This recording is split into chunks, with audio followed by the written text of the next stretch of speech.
मैं उस परंपरा का 10वां वाहक हूँ, जिसकी नींव सत्य और बलिदान पर रखी गई थी। मेरा जन्म केवल एक व्यक्ति के रूप में नहीं, बल्कि एक विचार के रूप में हुआ था। दुनिया मुझे योद्धा कहती है, इतिहास मुझे कवि मानता है और भक्त मुझे संत पुकारते हैं। लेकिन मैं स्वयं को मानवता का एक सेवक मानता हूँ।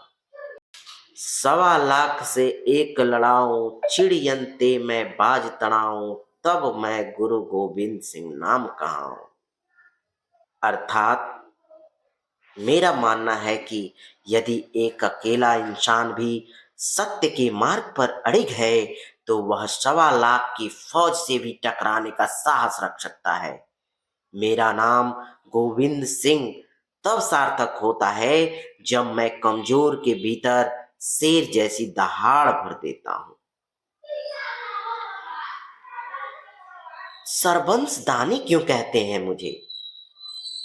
जब औरंगजेब का जुल्म बढ़ रहा था और मानवता कराह रही थी, तब मैंने चुप रहना स्वीकार नहीं किया।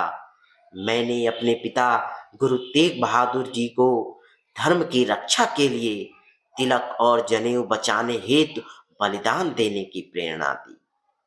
समय आने पर मैंने अपने चारों बेटों को अपनी आंखों के सामने शहीद होते देखा। लोग मुझे सरपंच दानी कहते हैं, क्योंकि मैंने अपने परिवार का मोह नहीं, बल्कि देश और समाज का मान सर्वोपरि रखा। मेरे लिए मेरे सभी बच्चे मरे नहीं, बल्कि वे हजारों सिंहों के रूप में आज भी जीवित हैं। मैंने जात पात, उच्च नीच और भेदभाव की दीवारों को ढाने के लिए खालसा पंथ की रचना की। मैंने एक ही पात्र से सबको अमृत छकाया, ताकि राजा और रंग का भेद मिट जाए। मेरा संदेश स्पष्ट था, मानस की जात सब एकै पहचानबो।